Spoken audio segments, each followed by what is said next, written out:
I call this meeting to order. And Courtney, would you mind? So we call this meeting to order. So if you wouldn't mind, Courtney, doing roll call, that would be wonderful. Yes. Good morning, everyone. I'm happy to roll down the list. Samantha Albert, Pat Dorsey, Director Matt McCombs, or designee. I'm here, Courtney. Good morning, James.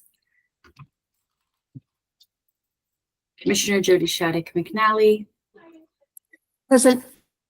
Good morning, Jody. Mark Morgan. Present. Morning, Mark. Julie Stensel. Good morning. Nice to see you, Julie. Commissioner Veronica Medina. Present. Good morning, Commissioner. Katie McGrath Novak. Vice Chairman Selvin White Skunk. And Allison Lurch, who let me know she wasn't going to be able to make it. So we do have quorum, which is great. And hopefully a few more people hop on. Thank you, Courtney. I appreciate that so much. So good morning, everyone, again. And we have now 2 sets of minutes to approve, correct, Courtney? Well, I only was able to send out the September 6th minutes. So Okay. We have the last meetings from the last minutes. I'm going to astound you all, I hope, one day with many meeting minutes that have gone unapproved, hopefully at the next meeting. So apologies that I'm again behind. Okay. So September 6th. So I know you've been super busy. I've been in some other meetings with you, which you did a fantastic job presenting, by the way, yesterday. So thank you. So I will look for a motion. Did anyone have any questions or additions or changes to those minutes? I will welcome a motion to approve the minutes from September 6th then. I'd move to approve the minutes from September 6th. Thank you. Do I have a second? Second. Thank you. So we have a motion and a second. Any further discussion? All those in favor? Aye. Aye. Is there anyone opposed? Okay, minutes are approved. Courtney, could you share screen real quick so we can just remind everyone of the agenda? I know you all probably looked at the meeting, the packet that was sent out, but I didn't know if you could share real quick the agenda so we can kind of share about this. So we're going to have a presentation today about woody biomass in a strategy project, and we're going to have some great folks from Larimer County, which I'm really proud of these folks. And Larimer County received a Department of Local Affairs grant for $200,000 to study woody biomass and have a strategy project. And we hired a consultant to help work with this. And we have Josh Roberts, who is our mitigation and restoration coordinator for Larimer County, and Dwayne Penny, our director of solid waste. So who is phenomenal. And so I'm going to go ahead and turn this over to them. I don't know if Josh, are you starting or who is presenting mostly? Okay, Josh, take it away, please. And great to see you this morning, sir. Yeah, thanks, Commissioner, and good to see you as well. Always, of course. Hi, everyone. I think I've met most of you, so good to see you again. And for those of you I hadn't met yet, it's a pleasure meeting you here virtually. So as Commissioner said, I'm Josh Roberts, Mitigation and Restoration Coordinator with the Larimer County Office of Emergency Management. And obviously myself, Mr. Penny, who serves on our advisory team for the project, and also Alicia Blake, who's with our rock star with our consultant partner, Cambium Consultant. So Alicia will provide most of the presentation to you guys today, but I thought I'd just sort of get us started with an opening. Alicia, if you don't mind, are you able to share your screen and the slides? We've got some slides prepared for y'all. On it.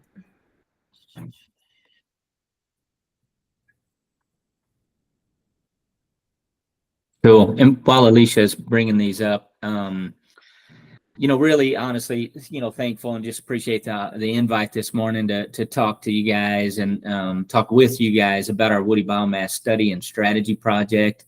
We'll give an overview of the project. We'll give a status update in terms of, what we've done and where we're at now with respect to the project. And then we'll talk a little bit about next steps. We're not quite, but close to the halfway mark, as we saw it in the plan in terms of how long the project would take. So that's kind of where we're at now. And of course, we'll absolutely take any questions or comments. I mean, we'd love, the feedback that you all might have to give. The project, couple things I think that might be important to know. The project, it was born out of discussions about how we, and when I say we, oftentimes I refer to the collective we, not just the county, but the county and all our partners, public, private, nonprofit, but how we can help increase the pace and scale of our wildfire risk reduction efforts, specifically from forest and wildfire mitigation treatments. I know you all are acutely aware, of some of the issue that all of us are experiencing with our wildfire risk.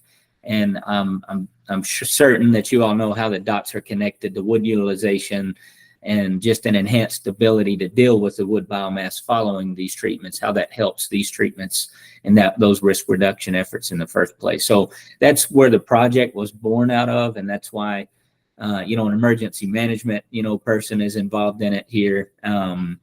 But really, to help increase that pace and scale of wildfire risk reduction, we wanted to help enhance the ability of dealing with woody biomass, as well as also consider it and use it as a resource that it is to help achieve some co-benefits as well. And so before, any significant, investment of time, money, and effort, we wanted to hire folks who are really smart on this, like Alicia and the Cambium team, to help us better understand the challenge. And as Commissioner mentioned, we were awarded a grant through DOLA's Energy and Mineral Impact Assistance Fund program that helped us, with this project as well. So we hired Cambium to just help us with this effort. And the project's charge, simply is to just do some local research and analysis to better understand the challenge with local context and nuance. It's to also better understand the scale and the scope of the challenge through biomass volume and characterization estimates. And the team has most recently poured a good bit of effort into doing that, and we're proud of those efforts there. And then, after that, sort of the next step is to look at, we know there's not a silver bullet, but it's to look at all of the solutions, or many of the solutions that might help us with this challenge, to evaluate them through a pretty comprehensive framework, so that we can better understand what solution set might be the best fit for us. And then ultimately, this whole effort is to act on it, at the end of the day, at the end of this project, or certainly maybe even along as we go. So that's really the charge of the project. And again, we're, certainly pleased with the project and how it's gone thus far. So, I just wanted to mention that. The other thing that might be important to mention too is, we did not want to do this project in a bubble or in a silo. We understand that this challenge is pretty complex.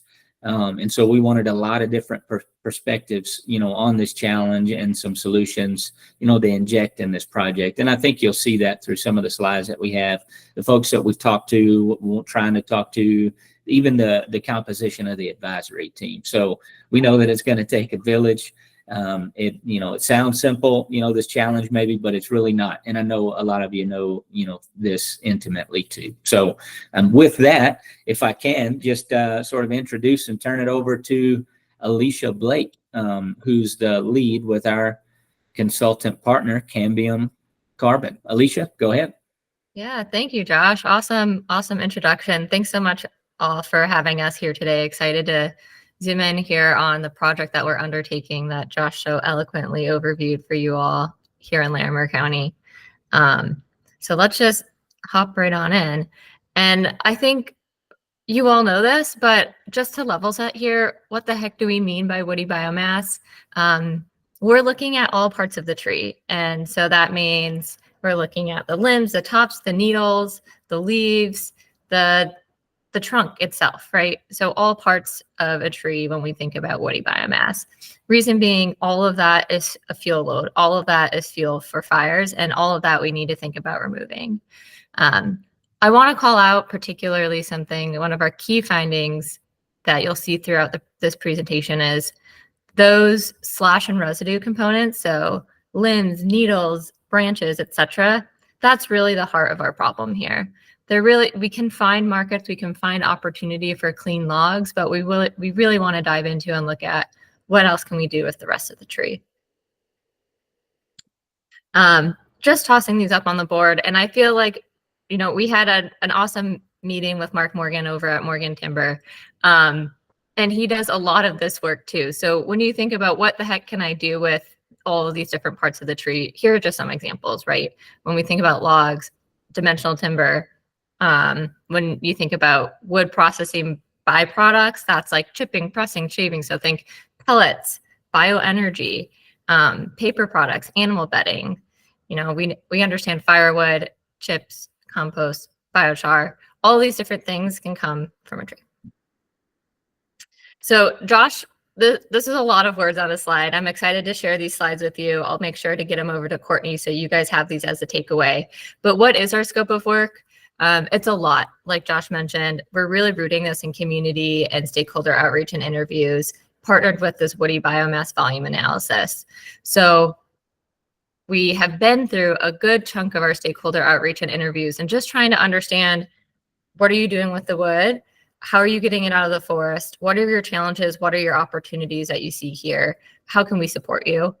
And then really, in order to understand solution sets, we need to measure and know what our volume of woody biomass is. So like Josh mentioned, we're undertaking this exercise right now with a partner, and we'll share a little bit more on that. Just trying to know and right size when we think about solution sets, how do they match with the amount, the type, and characterization of woody biomass that we see in our Front Range forests.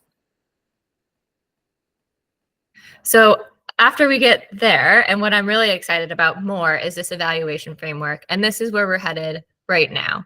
So we want to take all of these different solution sets, knowing what we said, what we heard from our stakeholders, how much biomass we have, and line it up against, hey, when we think about woody biomass in Larimer County, and admittedly really across the Front Range, because Larimer County is just one example, one representative of woody biomass and hazardous fuel removal, how effective is a solution set? So what's the volume of that? Is that high, low, medium?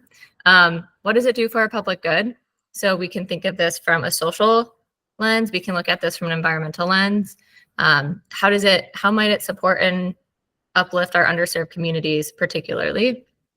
Efficiency. Every project, every solution has a sense of capital investment, operation costs. We need to think about, how can we do this in the near term? How can we do this in the long term?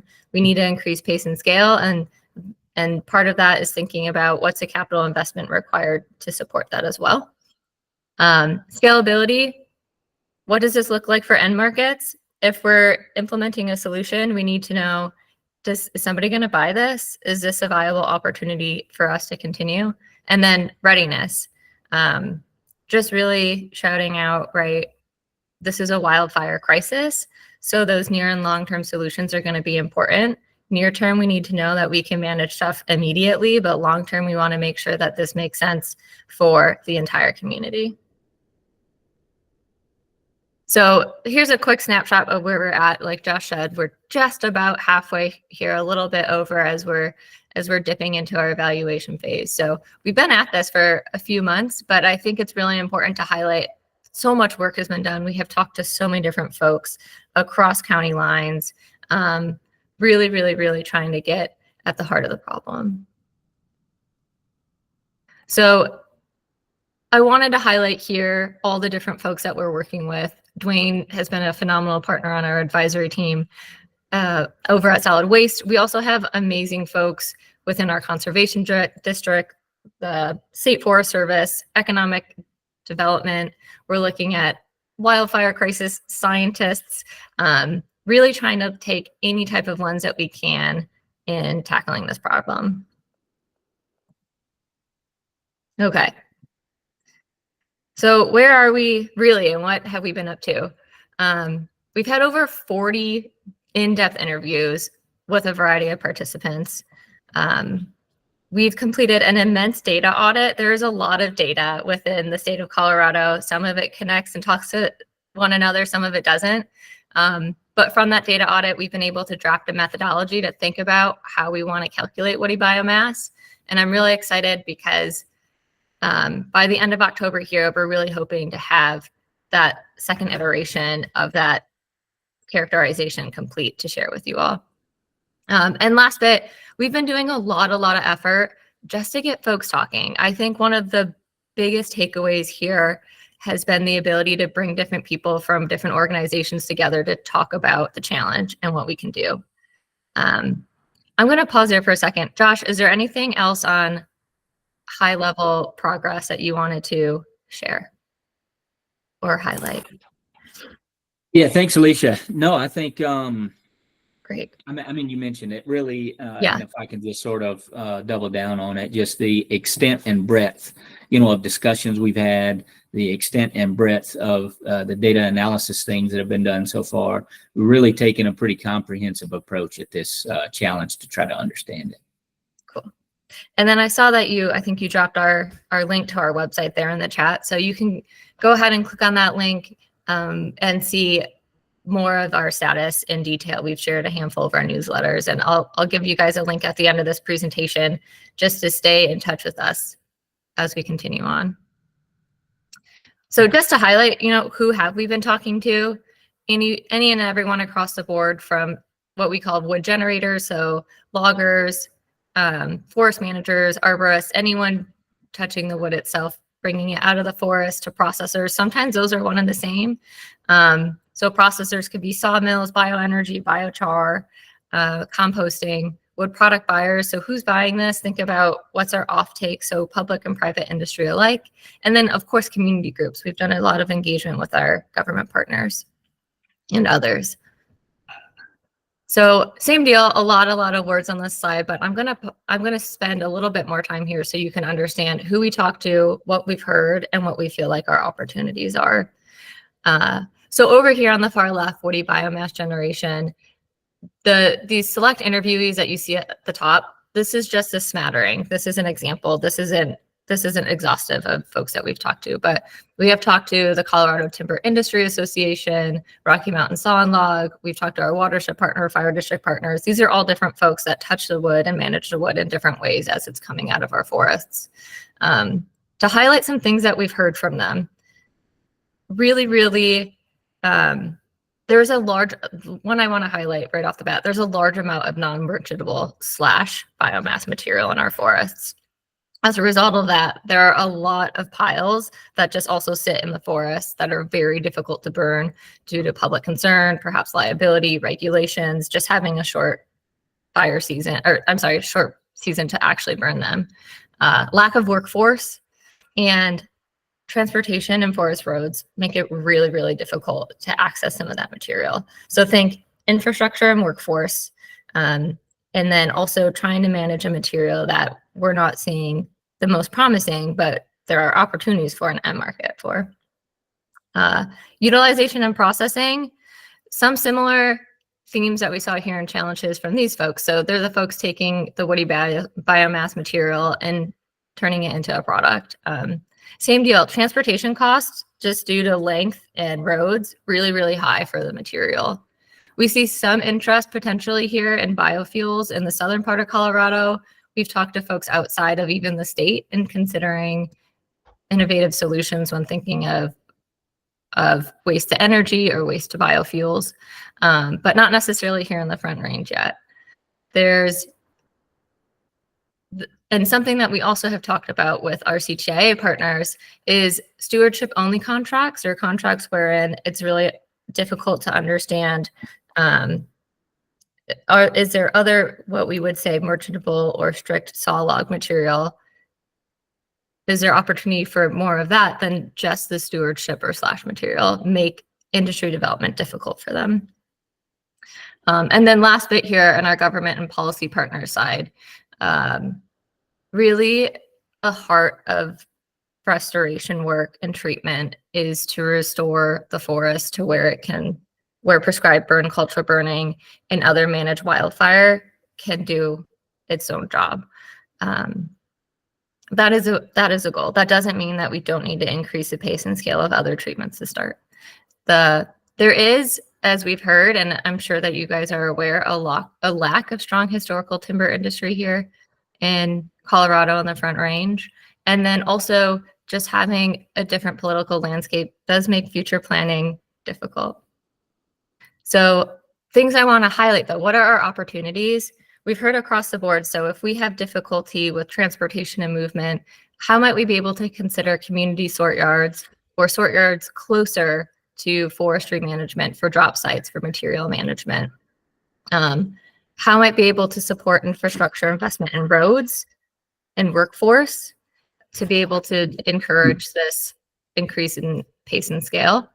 And then I would say last bit, we really need to consider ways to fund, finance, or understand what might we be able to do with slash and residue material. Solutions that exist. We've talked to different folks. I'm sure you guys have heard of biochar. We've also talked to folks who have refined and turned this into bio oil. There are ways to do things like gasification or waste to energy. So there are a lot of opportunity, but we just need to think about how can we prop those folks up. Like I said, there's a lot of words on that slide, so I really wanted to say, what's the brass tacks? What does this mean?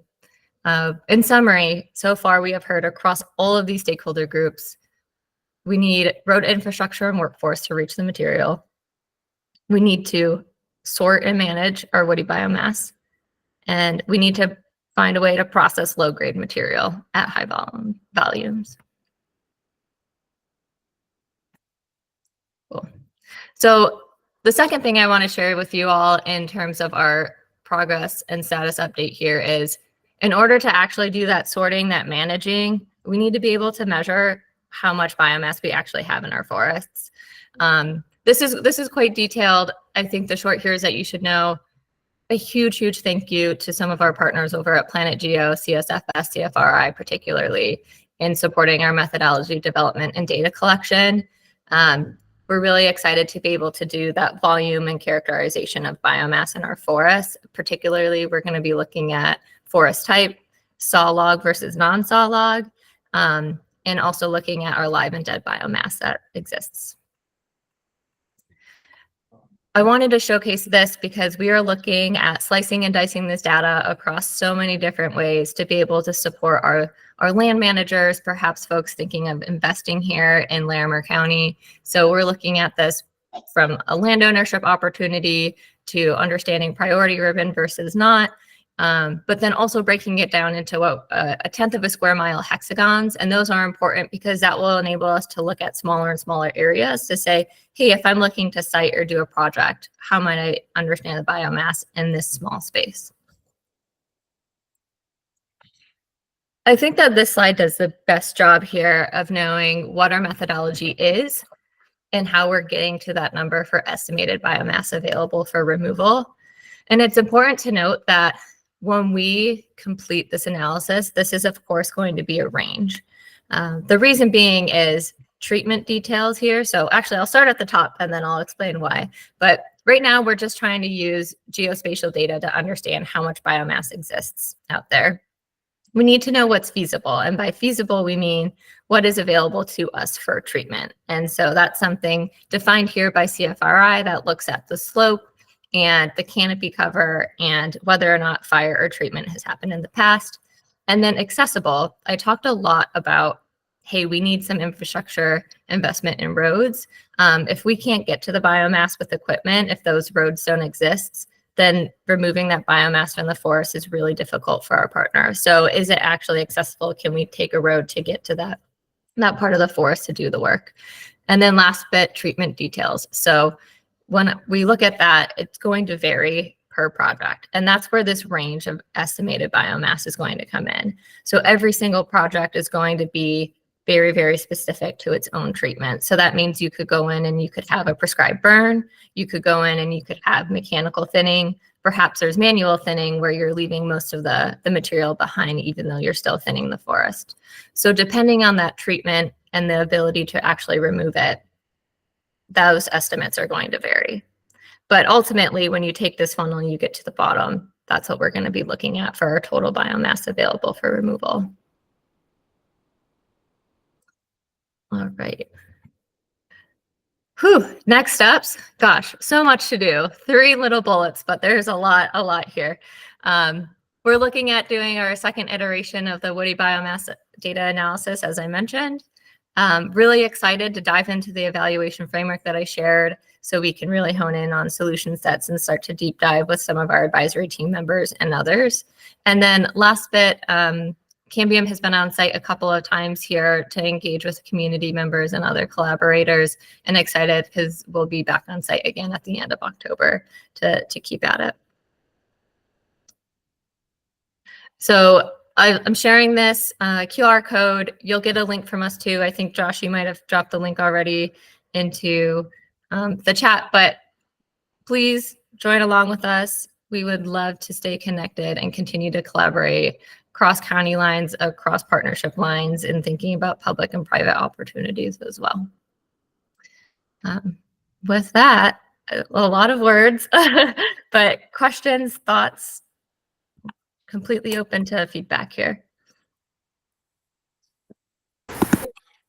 Thank you so much for your presentation, and I'm sure we have lots of questions. Before I take Julie's question, I wanted to see if Dwayne Penny had anything he'd like to add to this presentation. Oh, thank you, Commissioner. You know, I'm always willing to talk, especially about this type of a project. You know, the question that some may have is, why is solid waste involved in this? And one of the things that's interesting about solid waste is we have a lot of unique problems that are very similar to what Alicia just explained. And so we've been, for the last several years, working on solutions, and that is to manage green waste. We have a lot of wood waste going into the landfill, and we have been working really hard on diversion. And as we've looked at the bigger picture, we've looked at ways to compost material, biochar, advanced technologies, and a lot of different opportunities to help us with landfill diversion. You know, we have a landfill, a new one that we're in the process of constructing, and the goal is not to fill it up. The goal is to find ways to divert and use waste materials and try and harness the energy and the value from those materials. And so fast forward to what Alicia was talking about here, why I was so excited to be a part of this team. I know we have a lot of forestry experts and a lot of talent coming together. And so being involved in this and try to help with solutions, once this bigger picture is quantified, which, like Alicia said, should be at the end of the month, it's going to be very interesting to see what those numbers look like. And then from there, a plan can be put together. And when we're excited on solid waste is we have a landfill just south of the Rawhide Power Plant. That's our new landfill. And we have property up there that we're interested in working with this team on as far as sort yards and things like that. And the same with the Larimer County landfill. And so we're very interested in seeing how we can collaborate with the forestry industry to help mitigate some of these challenges. So we're really excited to be a part of this, and hopefully we can partner with the forest industry. So thank you. Thank you, Dwayne. Alicia, I'm going to have you stop presenting so I can see more faces, if you don't mind. Thank you. All right, so Julie, thank you for your patience. I'll let you ask, please ask your question. Sure. First, thank you for the presentation. Yeah. Super informative. I was just curious. I know you shared a lot of information. Could you talk a little bit about the role of interfacing with utilities in this project? What that experience has been, and if there are any gaps you're hoping to fill? Yeah, I think, Dwayne, you might be able to support on this. Admittedly, Julie, from a utility perspective, that's actually one stakeholder that we haven't really zoomed in on this problem with. And I think it's something that we could, in thinking about, we really focus on forest management and taking the woody biomass from forest spaces. We have had some interfacing with our urban partners too, and looking and understanding from a workforce perspective, from pest management and regular operations and maintenance, how much biomass is coming out of the urban space. So our goal, at least in that sense, is to know how we might want to manage wood waste differently from the forest versus the urban space, but not particularly utility. I think that's a really good flag and something we can add to our stakeholder list to ask a question of. Yeah, and if I can add on to that too, Yeah. Stencil, you know, we're still in the middle of, and I think Alicia had maybe showed a slide. There's still a lot of folks that we know that we're trying to speak with, visit with, to better understand, you know, from their perspective, their end of things, what the challenges are or what some solutions may be. So those folks are definitely on our list. I've had some discussions with partners at Excel a little bit, but mostly around, you know, some of their thoughts on forthcoming mitigation treatments and what that might look like, volume wise and things like that. But yeah, definitely good question. And they're certainly on our list.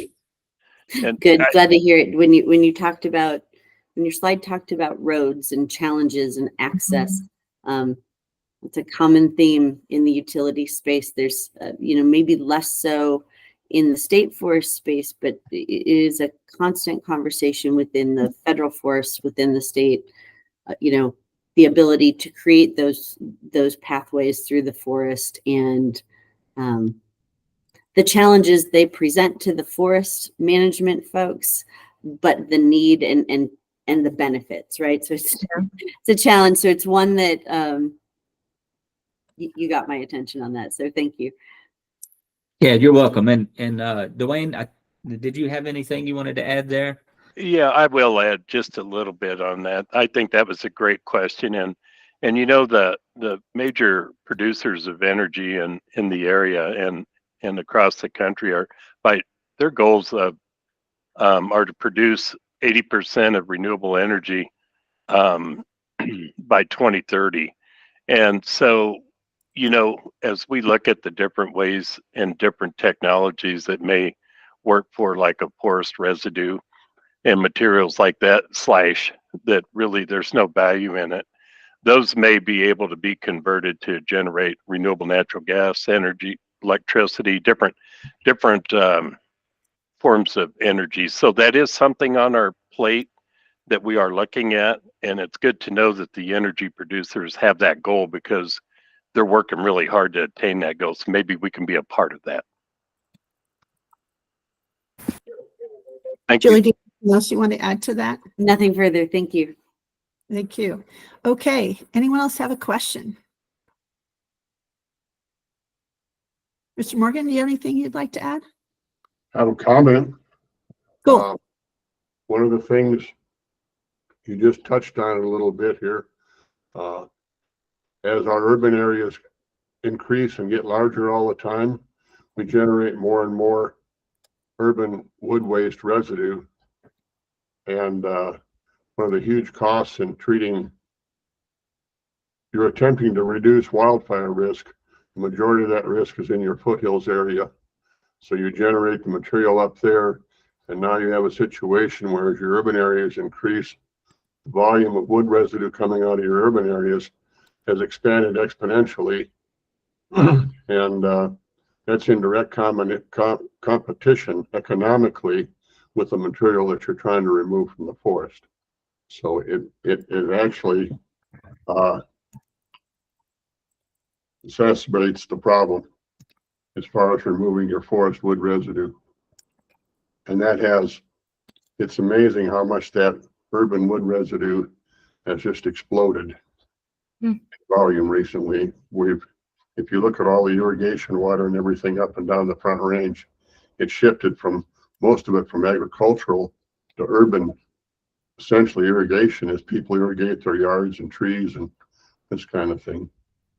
So I think you're going to have a real moving target there on where you're going to source your material from.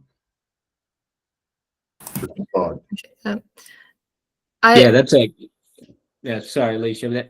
Mark, that's a great comment. And it's one of the things we identified, you know, early on is when we think about biomass, we can't just think about, you know, the stuff in the forest, you know, it's, you know, what's generated here in the urban forest, if you will.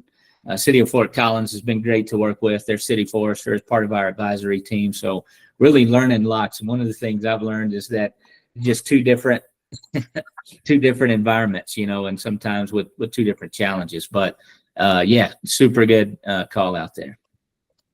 Alicia, I'm sorry I cut you off if you had anything. No, that was a highlight. I was also going to say from that end, the note about Kendra being on our advisory team, but then also really excited. We have a talk about stakeholders waiting to meet with. We have a meeting set up with a large group of folks from Loveland and LFRA to be able to understand their needs and their urban forests as well.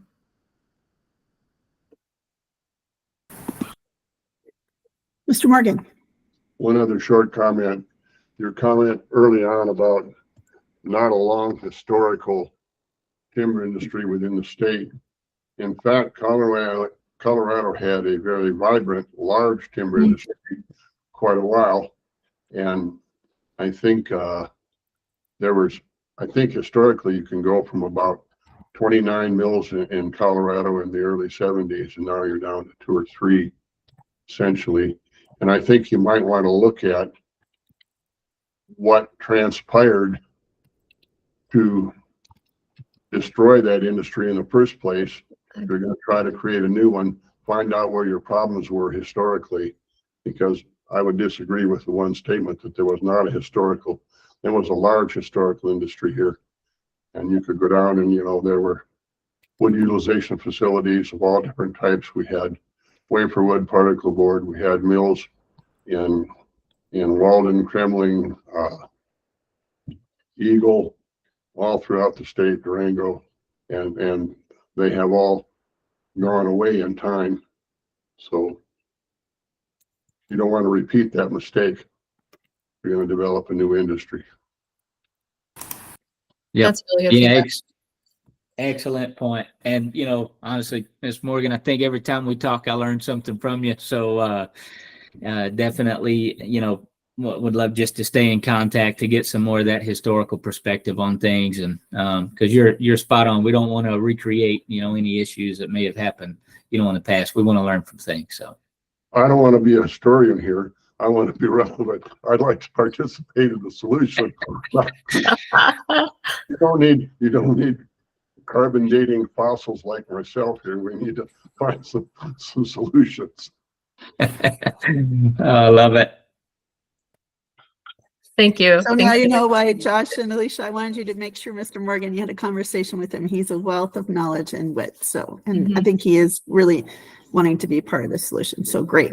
Any other Alicia, I cut you off. Go ahead. What did you want to add to that? No, I was just saying thank you. So is this a report we can send out when you guys quantify all this to this legislative committee so they can kind of read on it? Is it going to be available that we can pass that on? Great. Yep. Okay. Anyone else have any comments or questions today?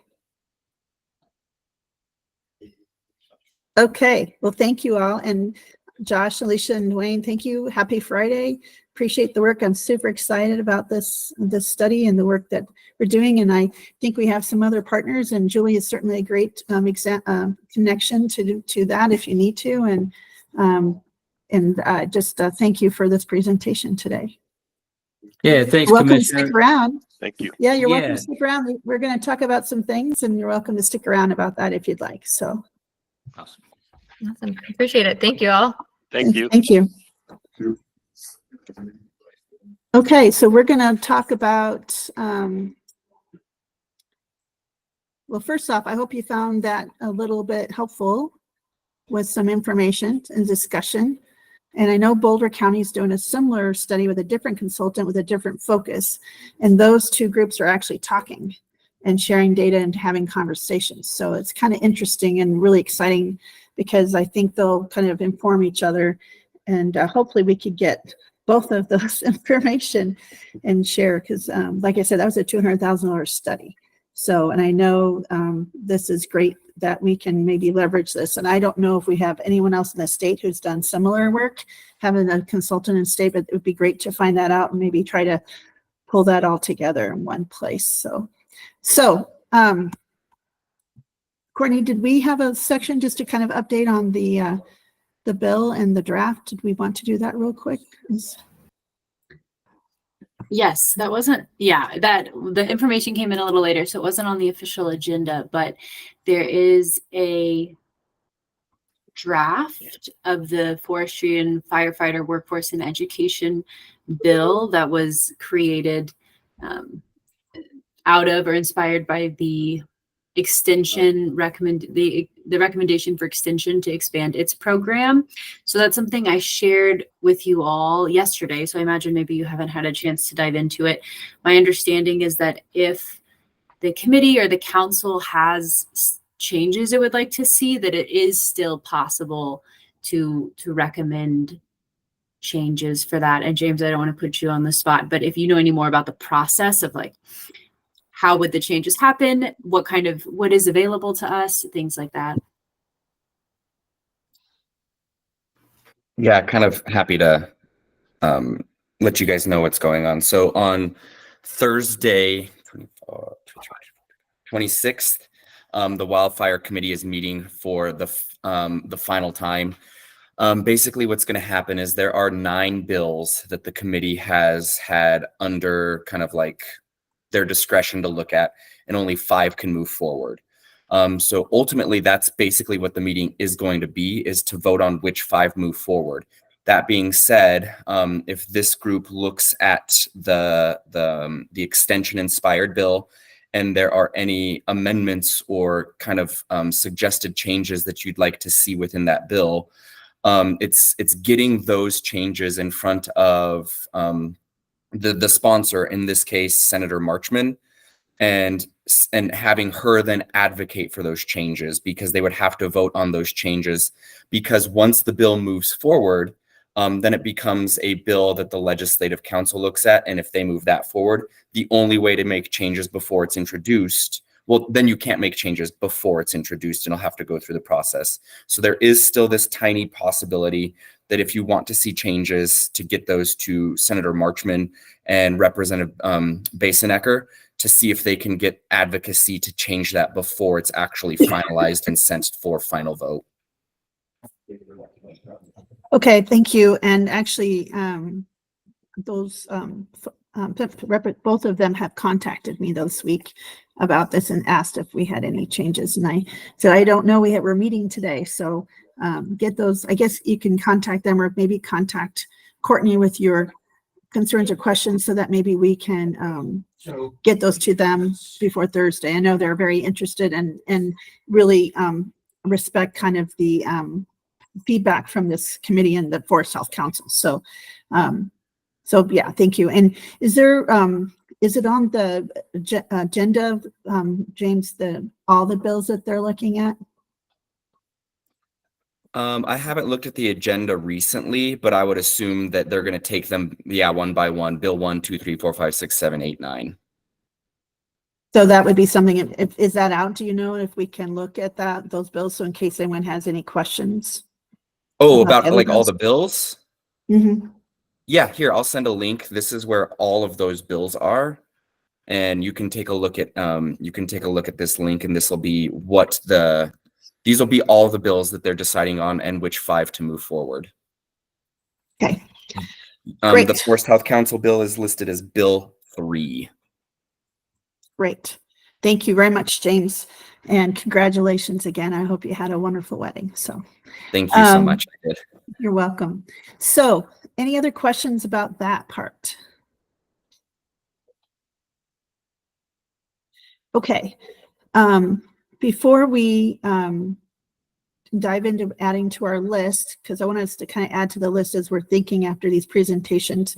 Courtney, would you want to share what our next in 2 weeks our agenda? We have a full agenda, and it's going to be about watersheds and water. Can you share about that? Yes, we have a very full agenda. I want to pull it up so I get the names right, but we have joining us at our next meeting Jeremy Taylor from Colorado Springs Utilities, Andy Rossi from the Upper Yampa Water Conservancy District, and from Larimer County, I don't have the staff names right now, but a few members presenting on the water plan, Lambert County water plan, and perhaps Jody, you have their names. Danielle, I think probably because I'm not sure. Well, maybe they could be back. The other person is on vacation starting yesterday, so I'm assuming she'll be back then. But probably Danielle, and I'm sure you'll hear from them. So I think it's on their radar. So they mentioned it to me. We're at the Sonoran Water Institute, Nessus Park last week, and so they mentioned they were excited you had contacted them and they were ready to roll. So, okay. All right, thank you for that. So let's go to our list. I have a couple I'd like to talk about. So adding. Do you want to share that, Courtney, or you? Yes. Right now, the list, I've mostly pulled sort of language out of our meeting notes in the past. So they still need to be refined, but this is sort of pieces of conversation that we've had in the past, recommendations. So I will continue to clean this up, but right now it's sort of verbatim from the last few meeting minutes. Great. Well, I'd like to go ahead and start unless someone else has a burning desire. But this is something that was mentioned in another meeting, but I know it's something that I've been, we haven't really talked about here very much, but I know it's come up for us, is the air curtain burner and some of the opportunities to use that and getting a permit from the state, from the Colorado Department of Health and Environment. That has been a barrier for using that because we have a nonprofit bought an air curtain burner, which is able to take the slash and burn it right there and turn it into material. It burns differently and hotter and it has less emissions, but they're having to have the same permit as just a regular burn permit. And so it's something that maybe we could ask. It doesn't cost money, and we could ask if they can do a different process for that kind of opportunity, so they can get out and do these, because they take them out to the neighborhoods where the slash is happening or the mitigation work is happening. I think this might be a barrier that we could address and help with some of that mitigation work for some of these private landowners and these smaller projects. So just wanted to add that on real quick. And then I'm also wondering about looking at how we support smaller counties and counties having wood sorting slash yards, so that it's up kind of closer to where the mitigation work is happening, and how we can help with that kind of, the transportation, getting it from where it's happening to down to, getting it transferred and transported to another area. And so I'm just curious about that and how we can support that kind of work. And I know Mr. Morgan has a wonderful opportunity he has where they chip it right there. And so I don't know, I know the furworm is happening, or the co-swap grants are helping support that work, but I'm curious if there's any legislative or policies that are providing barriers or inhibiting that work. And so I'm just curious if we need to look at any kind of fixes that, or grants to help kind of support that. So those were a couple I had.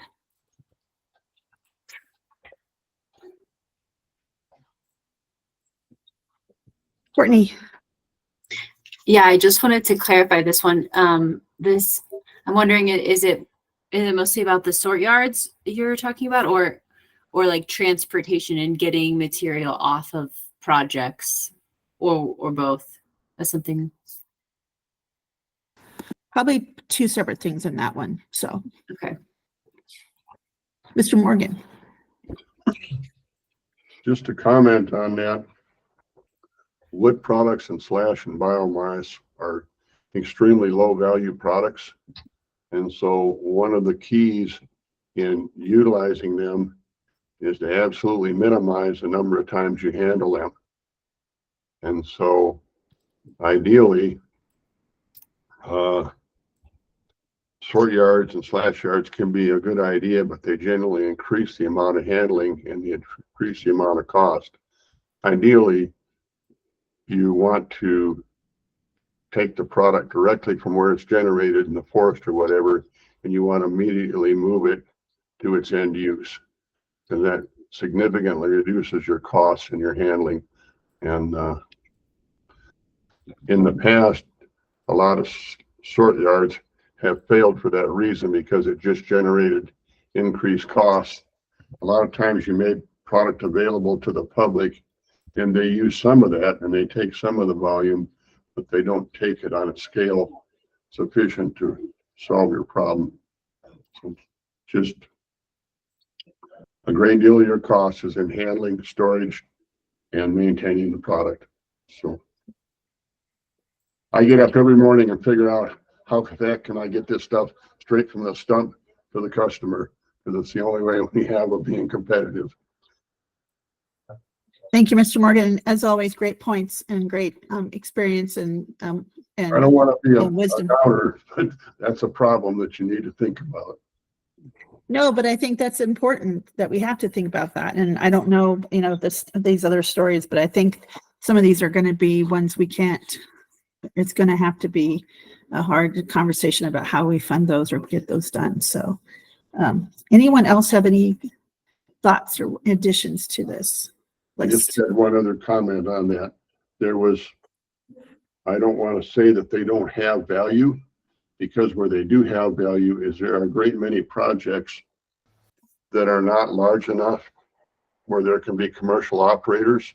So the sort yards come in when a lot of small landowners or the public in general needs a place to go with their material. And so I don't want to be negative on that side, but it's that you satisfy a lot of landowners, but you don't do as many acres of material, but they do. A sort yard can fill a need. So. Thank you, Mr. Morgan. Great point. And I think that it's going to be, all of the above kind of, private landowners who are doing this yearly, and then also the bigger, larger scales. I think I agree with your point wholeheartedly. Julie, and then I don't know, I think it was Julie first and then Courtney.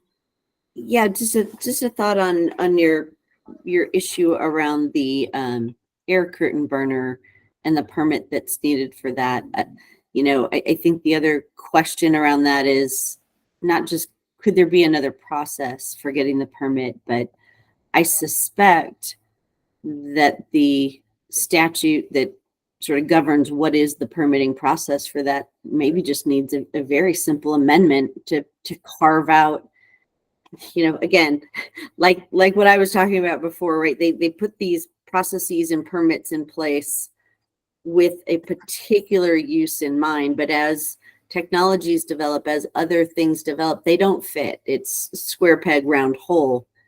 Sometimes just an amendment to what is the statute that governs that permitting process can get the fix you need, so that those administering it have the ability that they don't think they have today, right? Today they may feel like, oh, this is my process, this is the permit, you're burning something. But if the legislative directive gives them more flexibility, they'll have more flexibility in issuing the permits and meeting the technology where it is today.